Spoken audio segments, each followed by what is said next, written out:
Rocky, the reserve, early. He can certainly make his presence felt. He's got above average ability, and if he's got something to chase, he goes even faster. 3 Mayan Chief, the roughie, into third and 2 for fourth. Yeah, Mapunga Rocky will jump from box number 4. As we go to Patch Adams. The dog in the pink's well boxed as well. He's got a lot of ability, but I'll probably stick with the 2. But I'm my worst tip, so I'll tell you.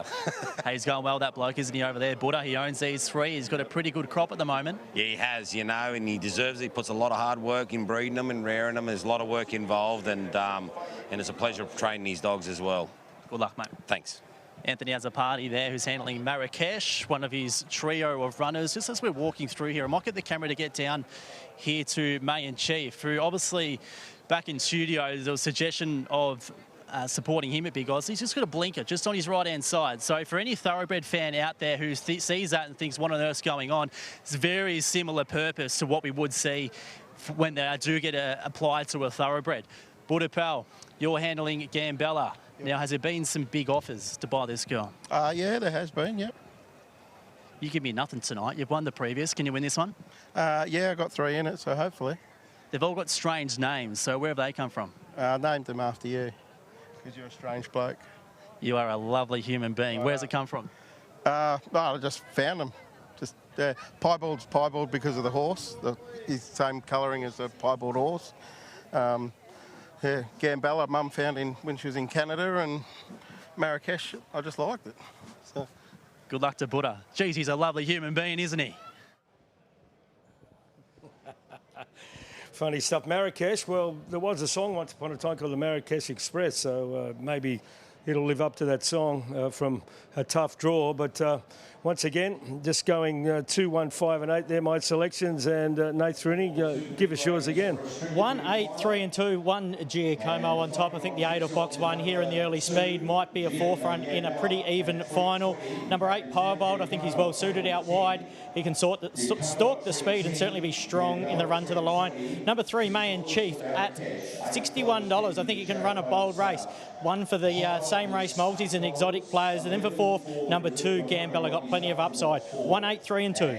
Gretchy from the tab, last word. Yeah, they've come for Gambella here out of box 2, but also Mayan Chief, Nate's 3rd selection there. It's been well back to place. It's $61 a win. $6 a place, that's massive money, and if it can run a hole, I tell you what, they'll be jumping out of trees to come pat Nate Rooney on the back.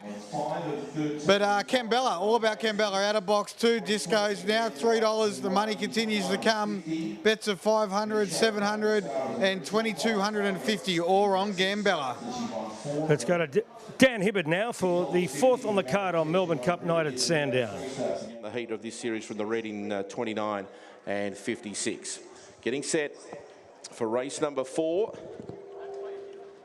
And the favourite on the fixed odds is number 1, and that is Giacomo. So they're moving in well. Second line runners moving up. Green light turned on. Lures on the roll for race number 4. Set. Racing, beginning quickly was Gambella. Speed from Giacomo, pushing up underneath it. And Giacomo will lead to the first turn from Gambella, and Piebald got across to 3rd. On the inside was Mayan Chief. Around its outside, Sharapova Star. Deeper out on the track, Mapunga Rocky. Then came Marrakesh and Tubu Hook. Leader was Giacomo. Trying to get through was Gambella. Got disappointed on the outside. Piebald running on. It's Giacomo. Coming again was Gambella. She pushes through on the inside. Takes the lead. Gambella won it, beat Piebald and Giacomo. Mayan Chief has run 4th. Next in was Marrakesh ahead of Tubu Hook, Mapunga Rocky and Sharapova Star. And Gambella goes 29 and 49. 29 and 49 for Gambella. She's been terrific. A lot of promise surrounding her, as we spoke about in the build-up. Buddha Pal, now give me something, mate. You've decided not to sell this girl. She's obviously been great tonight, but from your point of view, give us the reasons why you decided that. Oh, they're the future of your line. Like, we bred her. She's probably 5 generations of what we've bred. Trying to get dogs like her, city and group class type dogs. You know, if you sell them, you haven't got them. So, you know, they're just the next generation of pups will come from her and her sister and, you know, Nell DeVere and dogs like that. So if you sell them, they're gone. You know, I sold McKenna as a pup. You have regrets about it, but I sold her as a pup. I didn't know what she was. So But once we get them up and going, they're not for sale. You're a popular man and you've worked hard in this game for years. Is the current crop of greyhounds that you've got racing at the moment the best you've ever had? Yeah, they probably, potentially they are. Red Reactor was a good dog, won a Pink Diamond, and he semis of $1 million chase, and a couple other, he was placed in a Group 1. So until these get to that and win 200,000 and break a track record, they haven't got him yet. But yeah, definitely as far as numbers go, or volume of quality city dogs, it would be the best we've had.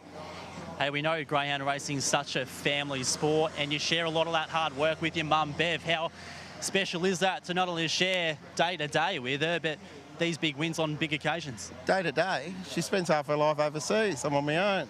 No, it's brilliant. Like, that's what we do. Like, she was born into the game, I was born into the game.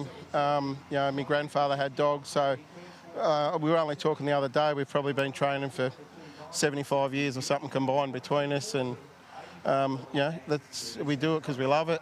Obviously it's rewarding, it can be rewarding, so that's just, you know, makes you get out of bed. You know, it's like tomorrow morning, you're happy to go out and, you know, or sit up all night whelping a litter of pups, or drive to Adelaide through the night and back, and, you know, this is what it's for, this is why you do it. You're no stranger to getting away with your away shorts on, mate, so you've got plenty of corn out tonight. Book another holiday. I've already booked, I'll get some Euros now. Geez, he's good near this bloke, Punter. He's just won the Super Vic Greys and Melbourne Cup night, and he's given me a chip all night long. But credit to him, he works very hard, and now he's starting to get those returns. Good on him, Patch.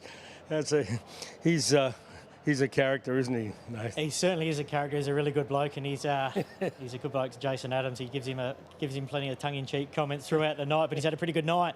He was able to win the maiden final and then win this Super Greys series, you know, with the greyhound he owns that Anthony trains for. And it'd be interesting if Nell de Vere, the maiden winner, now goes to Anthony's.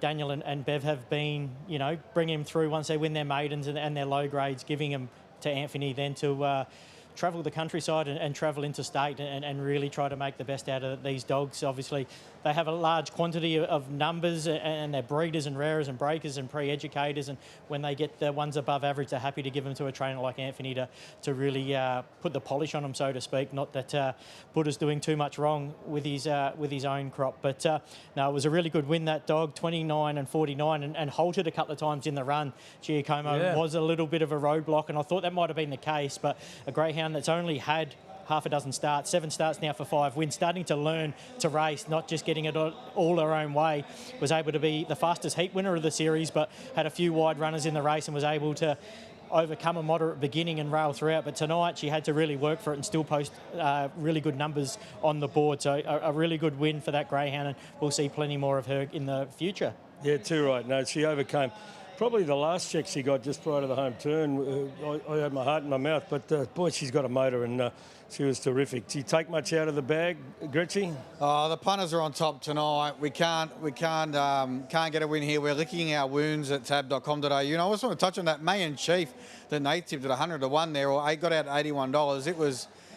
It was looming to run a hole, and then it tripped over, I don't know how, but near the 600 metre boxes, tripped over its own feet, and then managed to just run over the heels of the place getters on the home turn again. So it was a huge run, May and Chief, probably one to put in your black book. Well, I want to give Nathan Rooney a rap too, because Nathan said put it in. He's boxed the first 4 and it was $51. Yeah, it was just the greyhound who doesn't win at a turn. He's only won 1 of 37, but off that draw with him fewer wide runners, I thought he might have got a run through the corner, which he did, but as Gretchy touched on, he was all by his lonesome, sitting 4th, stalking the speed, approaching the home corner, and just put a short one in, and then he balanced himself back up, and he's only been beaten most probably 3/4 of a length to 3rd. So he's running over the back of him again on the winning post. He's certainly got plenty of ability. He's slow early, wants the fence, but at that price, he's most probably one for exotic players and same race multiplayers, and we got the first 4, and he most probably would have put a little bit of spice in that for us. Yeah, good stuff.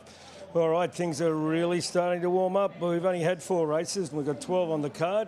Race number 8 will be the Group 1 Bold Trees final for the stayers, and then race number 10, the Group 1 Melbourne Cup, $762,000 all up in prize money.